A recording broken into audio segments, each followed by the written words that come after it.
Bang!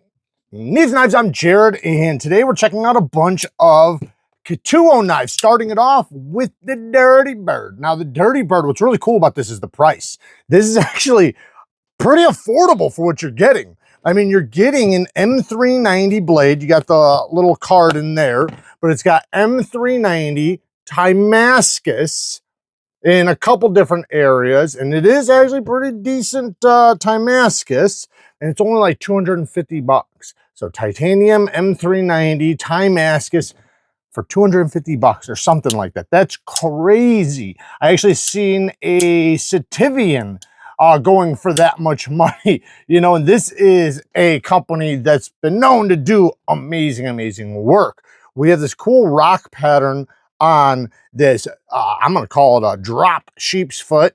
It is almost a Wharncliffe. It does have a straight edge, just like a Wharncliffe, but unless if it perfectly tapers all the way around like this, I don't call it a Wharncliffe personally. It does have the hole deployment, but you also have the studs, which work actually really, really well. Now I do have a mess going on. I do have another one right here, and it has the gold, the polished gold. There's also the blue one, and it also has the Look at that Damascus on that one. Gorgeous. That's a cool, or that one's Zirkai. Now, this one did not come with the clip like this one does, but regardless, look at this full back spacer. And what's cool is if you look, you notice how you don't see like body screws or anything, right? It's really cool, actually. So you basically push down right there. Is that right? Was it? Yeah, this way. You pull up right there, and then that is the tool to take it apart. And it hooks right in there just like that. Bam, snap it down, and then it looks like a full titanium bag spacer. You do have this little gap right there. I don't think you should put a lanyard in there, but anyways, the lock is a button liner lock. So it has a phenomenal detent, and you also have a secondary lock if you wanted to lock yourself out. But the hole works well. It's a little small, but it works great. Works better than some big holes. And then the thumb studs have nice texturing on them, and they also work well. Listen to that sound. This thing has a loud thwack. Not sure why this one sounds a little different. It's probably because of the polish or something, but it does sound a little different, but really cool. Let's check out the next one. Now, the next one is the new version of the VENTR. So this is version 2. So check this out. You might remember the original. The original one did not, well, the original one didn't have a clip, but then the second version did have a clip. But check this out. This one does one even better. You see the circle piece right here, but you know, some people don't like the circle piece, so you can pop it right off if you do not want it, which does make it a little bit more discreet, a little bit, you know, more in the pocket where less is hanging out. You know, yeah, it just makes it a little bit shorter. Granted, you don't have the lanyard tube. I'm not sure. I mean, you could put it in and out of the pocket, I'm sure, just fine. But if you ever yank, you know, hard with the lanyard, it's obviously going to pop off. But that's not necessarily a bad thing, I guess, unless if, you know, it is to you. This does have a button liner lock, which it's also in 14C 28M blade steel. We have the blacked out version here. Now, the button works great. You got ceramic caged bearings in there. You can front flip it, but it's not meant to be front flip. But the reverse flick's awesome. Access to the lock bar. They did actually give you a little access, which is cool. So very, very smooth. You have a secondary lock if you want to lock yourself out from being able to accidentally disengage it. And, you know, like I said, you got the pocket clip. Pocket clip's a little stumpy, a little tight. I mean, it works. It's better going in than it is coming out. But as far as this goes, trying to think of what these little cuts are for. I'm not sure exactly, but maybe it's for the grip so that, yeah, so that it has give. That's what it is. So you can, I don't think it's like a multi-tool or anything like that.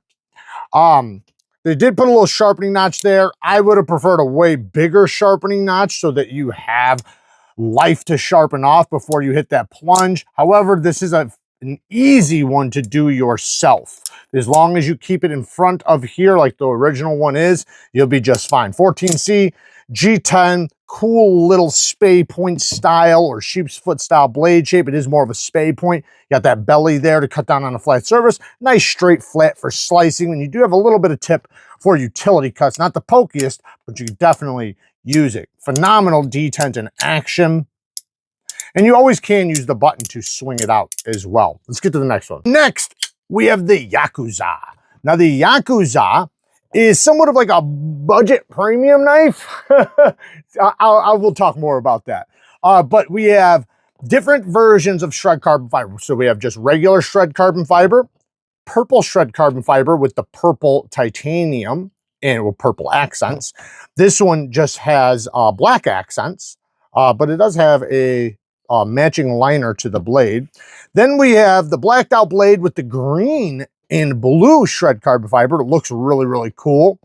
Then we have the coated stone wash blade, just like this one, with just blue shred carbon fiber, which also looks pretty damn sick. Then we have the titanium hardware all the way around. Good access to that lock bar. And what this thing is rocking is basically premium handle materials. Well, it does have a steel liner, but it has a 154 cm blade steel. So 154 cm blade steel. And as far as this one goes, this is probably my favorite blade with this deep satin. I am a sucker for a deep satin.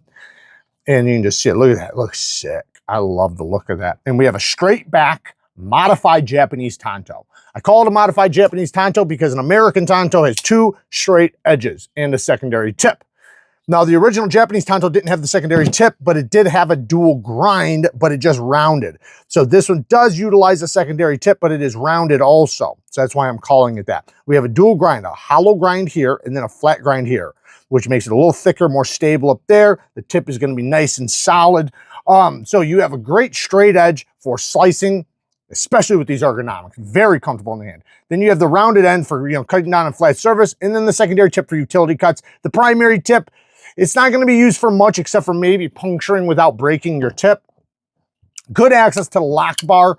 You have the hole deployment, which works great. You have a hole and fuller. So you can choose to use literally the whole of it or the fuller. Then you have these removable thumb discs, which are inset into the steel, which is really cool the way they did that.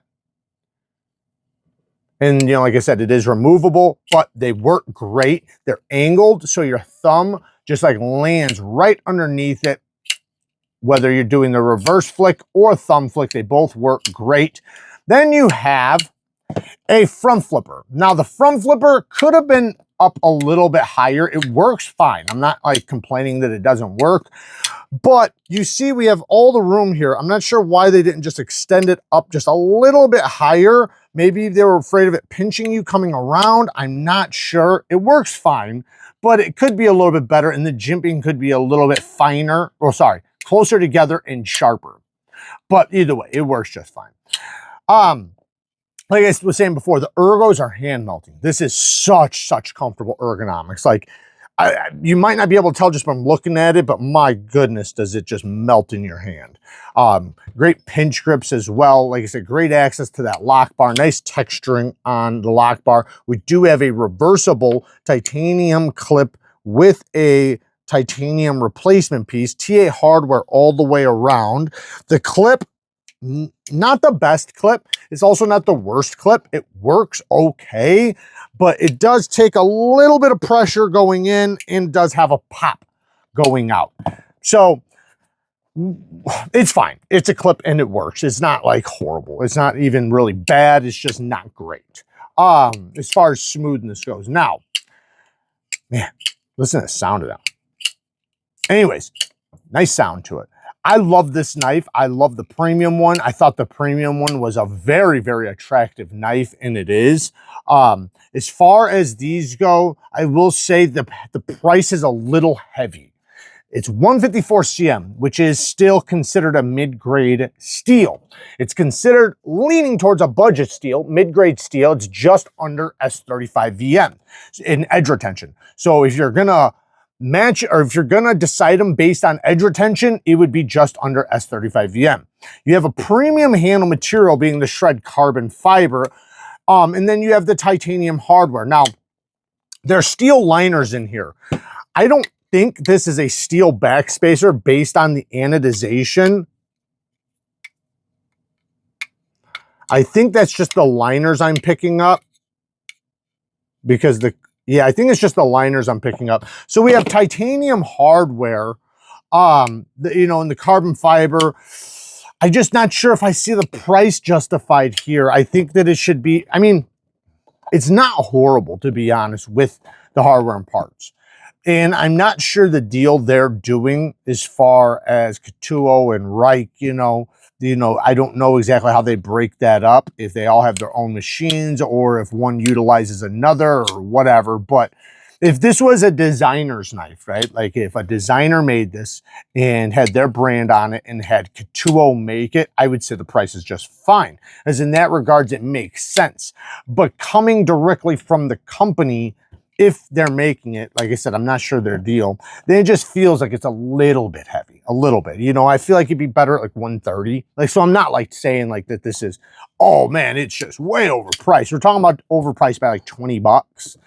And maybe I'm wrong. I could be wrong. You know, I don't know exactly what it takes for them to make this, but you know, it is a banger knife. And I'll tell you what, it's attractive. So if this is your style, and you really love it, like just looking at it, then paying $20 for something to be your style, that's a small price to pay. I've said this a bunch. I would pay way more for a knife that's my style that I love than a knife that has better materials that is not. You know what I mean? Now, that doesn't mean that's your only choice. But anyways, it's fine, I guess. But anyways, there you guys go. Work hard, stay tough. Till next time, peace.